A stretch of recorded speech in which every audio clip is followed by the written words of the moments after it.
All right, good morning, everybody. This is the Fantasy Sports Boss with another live stream for you. If you're new to the channel, hit the subscribe, hit the notification button. Week 18 is already underway with the Tennessee Titans completely gagging away a game against the Jacksonville Jaguars last night. For the Jaguars, they win the AFC South, which, I did the Trevor Lawrence video earlier today, speaking about how it was good for the NFL that Trevor Lawrence, the next great star quarterback, is in the playoffs. And I think this is a dangerous team. You don't want to overlook the Jaguars. A batch of games today have significance. The Bills Patriots game. If the Pats win, they're in. Also, the Seattle Seahawks also have to win today, and if they do win, then the Lions Packers game tonight is meaningless. But again, my personal opinion is I think the NFL season is just a week too long. I think the 16-week season was perfect. They should have stuck with that, but the greed got the better of Roger Goodell and the owners. 16-week season was perfectly set up, balanced, what have you. And now I just think it's just a week too late into the season. I really think 16 games was perfect. The week 17 fantasy football issue with the Damar Hamlin scary situation, although it looks like he's going to not that he's going to be okay, but he's on his way back. It looks like, to breathing on his own and sharing messages with the team, which is big. And thank God, it looks like he's going to hopefully be able to pull through here. But the game will not be made up, talking about Bills Bengals. And so fantasy football leagues, commissioners could really do their own thing, but the majority of leagues are finished. From what I have heard, most leagues wound up splitting the pot between the two finalists, which I think is the fair way to do it. Some leagues are using, stats for this week's game for the Bills and Bengals players, which I think is a little sticky of a situation because it's different matchups, different defenses they're playing, but to each his own. Certainly a chaotic end to the 2022 fantasy football season. With that said, though, I put together my annual All-Pro fantasy football roster plus the MVP. And when it comes to the MVP, I really had to think long and hard about this because there's some obvious candidates here at any position, whether it's quarterback, Pat Mahomes, Josh Allen. You have running back with Josh Jacobs, Christian McCaffrey, Austin Eckler, tight end, Travis Kelce, wide receiver, Justin Jefferson, Tyreek Hill, Devontae Adams. All of these guys are worthy of being the fantasy football MVP. But the way I really broke it down is who truly was the most valuable player. Not the best player, not even the highest score, but who is the most valuable player in fantasy football in 2023. And so using that as the basis, to me, it was almost a no-brainer. Travis Kelce is the fantasy football MVP. You're probably saying, Travis Kelce, how could it be Travis Kelce? Justin Jefferson, Pat Mahomes, Josh Jacobs, Austin Eckler, certainly. And Eckler was the runner-up in my opinion. But how do you pick Travis Kelce over all of them? Well, it's simple. So if you look at all of the top performers, fantasy points wise at all the positions, let's say Pat Mahomes. So he scored 41 more points than Josh Allen, who was number 2. Now, of course, Allen had one less game. But then if you look at Austin Eckler, he scored 24 more fantasy points than Josh Jacobs coming into this week. I went through week 17, not counting this week. Justin Jefferson, 14 more fantasy points than Tyreek Hill. Travis Kelce, almost 100 more fantasy points than runner-up TJ Hawkinson. That is unbelievable. That is just a crazy stat of the year, in my opinion. It really shows you how much of a unicorn Travis Kelce is. And I said this too, in both of my leagues, the one of the two teams in the finals had Travis Kelce. I had Kelce in my league. I went to the finals on a team that I blew the number 1 pick with Jonathan Taylor. I blew the second round pick with Leonard Fournette, hit pay dirt with Travis Kelce in round 3. And then I wound up making the finals.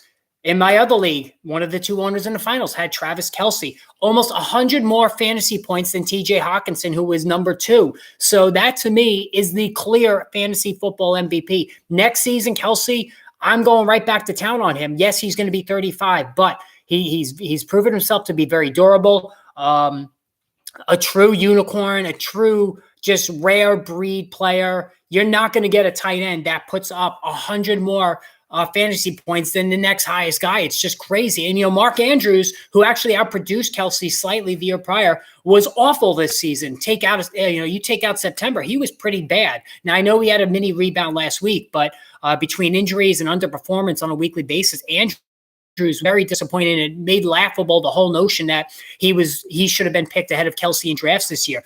Travis Kelce next season, if you use a late first round pick on him, I think that's an excellent decision. I've really come around on that. I usually shied away. I was never one to take Rob Gronkowski in the first round. I wasn't really big on Travis Kelce as well in the first round, but I can understand that now. Seeing what we're seeing, he was on the most of final bound rosters in fantasy football of any player outside of Josh Allen.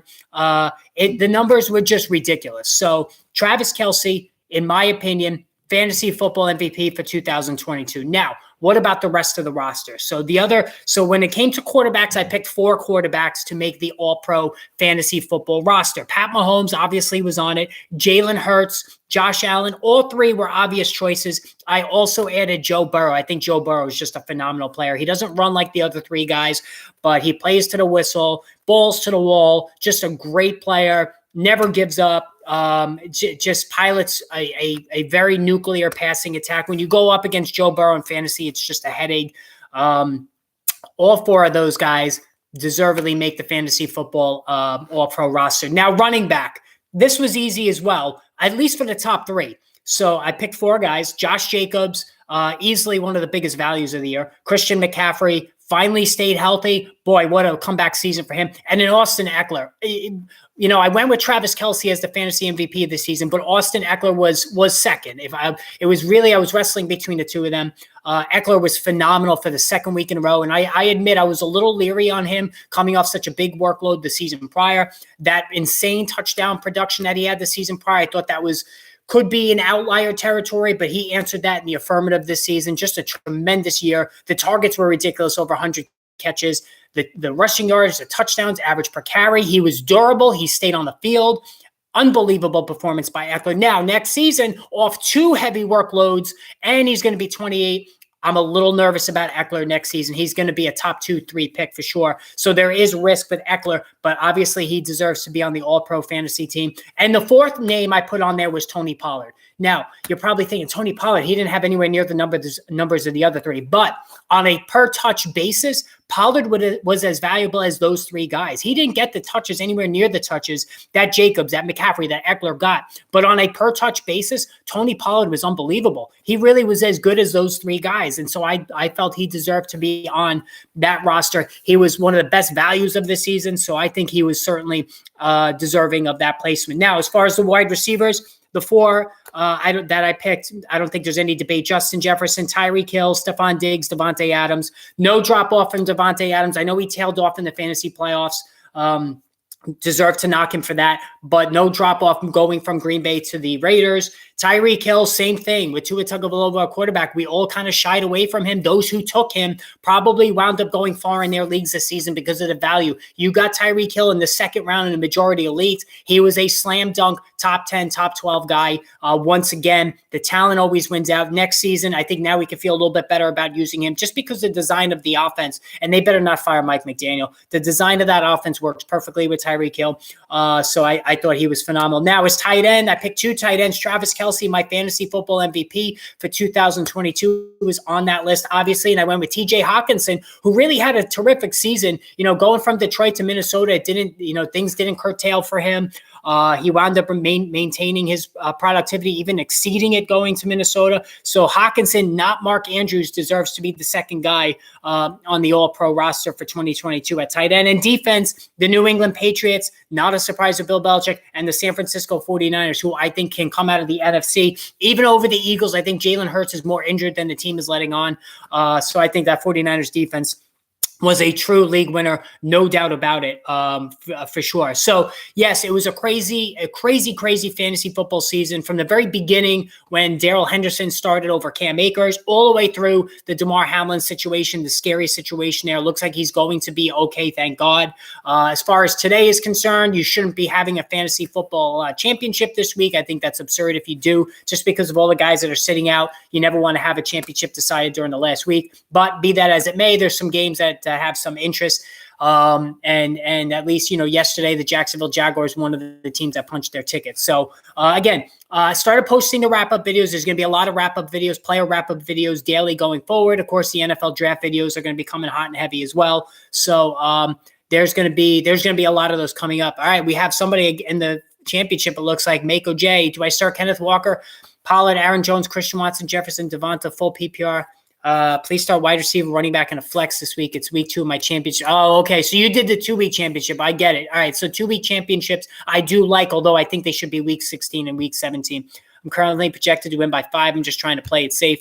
Let me see who you got here. All right. Let me scroll back up. All right. Obviously, you're playing Justin Jefferson because he's got something to play for. You're playing Aaron Jones. You're playing Christian Watson.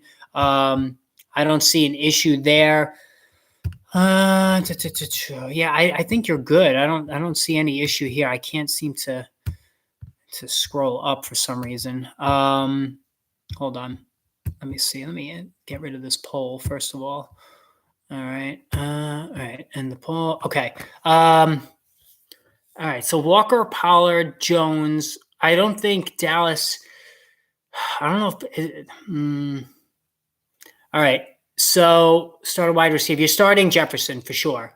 Running back, you're starting Jones, and a flex. I think you start Christian. I don't know about Christian Watson. He's banged up. I would start Kenneth Walker because they have to win. So I would go Jefferson, Jones, and Kenneth Walker. That's what I would do there for sure. But anyway, like I said before, guys, a lot of NFL draft videos coming up. I toyed with the idea of doing fantasy baseball. Nobody seems to really have any interest in fantasy baseball anymore. You're welcome. You thanking me for the videos. You don't have to do that. And yes, next season we'll be here before you know it. I appreciate that, CB.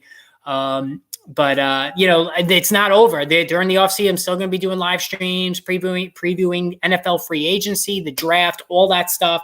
A lot of fantasy football preparation done in the offseason. That's how you win. And the NFL draft is going to be a lot of fun as well. So keep it tuned to here. Like I said, I was toying of doing fantasy baseball as well, but there just doesn't seem to be much interest in that. So, we'll see. There's definitely going to be some surprises on the channel coming up. So make sure you look for that. All right, guys, going to end the stream. Just a short one today. Maybe I'll pop on later during the game. So enjoy the day, enjoy the games, and I will talk to all of you later. Take care, guys.